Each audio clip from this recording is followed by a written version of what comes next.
The City of London hosts a plethora of museums both in and around its city.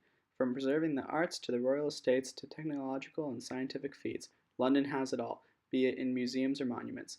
In one such avenue of preservation, the British have always had a strong cultural admiration for their armed forces, particularly their Royal Navy. This in particular can be attributed to the nation being an island state and having relied on its enterprise to protect, defend, and expand British enterprises since its inception. One museum ship, located in the center of London, excels at encapsulating the spirit and history of the British Navy during perhaps her most pivotal moment in history, HMS Belfast. HMS Belfast has had a very storied history in the Royal Navy.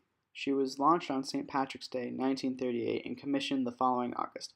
Her notable career started with the capture of a German blockade runner, the Cap Norte, 2 months after her commission. Just 1 month later, she would be put out of action by a magnetic anti-ship mine. 3 years later, in 1942, HMS Belfast set sail again after repair and retrofits. During the rest of the war, she escorted Arctic Ocean convoys, assisted in the hunt for the German battleship Tirpitz, and bombarded France in preparation for the invasion of Normandy. After the war, 2 peacetime tours of the Far East and a tour providing naval support for UN troops in Korea later, HMS Belfast returns to Britain in June 1962. 9 years later, she would become a public museum ship on the banks of the River Thames. Putting this ship, who sits 187 meters long with a displacement of 10.5 million kilograms in the middle of London, is not without cause. The area that it takes up could have gone to other developments, like a private wharf or a commuting ferry's dock.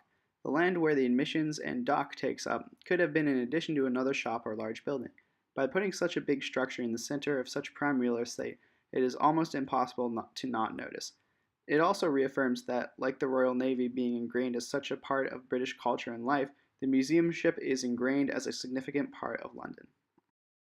The ship itself, in its museum state, is nothing short of outstanding. The museum ship features a surprising degree of freedom to move about the ship.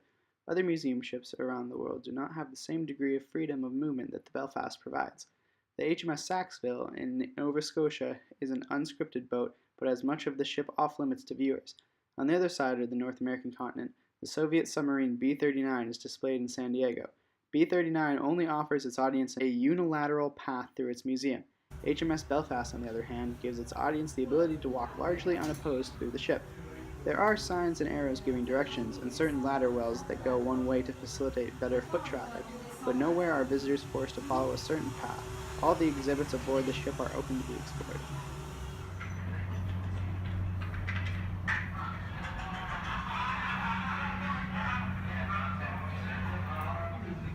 Mechanical hoists were used to bring up the 6-inch shells, each weighing 112 pounds or 51 kilograms, and the bags of cordite needed to propel them. Each turret was manned by a crew. Unlike most other museum ships, the HMS Belfast has a noticeably large proportion of open spaces for visitors to access compared to her total size. On other ships, such as the HMCS Saxville, the engine and boiler rooms, although they span 2 decks, are only accessible from one small platform on the upper of the 2 decks. The Belfast, on the other hand, has 3 fully accessible decks for its engine and boiler rooms. These spaces are normally considered tight, compact, and hazardous, but that does not stop the audience from experiencing what working as an engineer on a Royal Navy cruiser is like: cramped, hot, and loud. This experience installs a sense of newfound awe and respect for the sailors past and present who work in these conditions.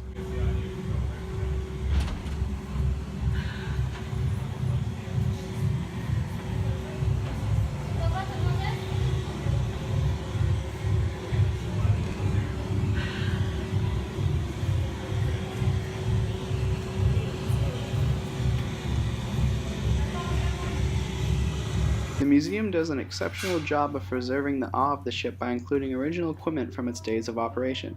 Over its lifespan, the ship went through 3 major retrofits to modernize to keep up with the needs of a modern fleet. When it became a museum ship, extensive effort was put in place to restore significant portions of the ship to its post-World War II configuration. This can be seen in the preservation of her anti-aircraft guns on deck. Up in the bridge in the electric warfare office, era-specific radio, sonar, decryption, and anti-radar equipment was replaced, where it had originally been removed at the time, not just to modernize the ship, but because it was still classified. Out on the decks, radar domes can still be seen standing fast in the London sun. No museum can focus on one specific time period or area of its given subject. Even specialized museums, such as the HMS Belfast, have a plethora of historic artifacts on board that document the whole lifespan of the ship, offering a glimpse into its evolution to its guests. It is precisely this story that it tells through the preservation of her 24 years of service that is the attracting point for visitors of London to come aboard her.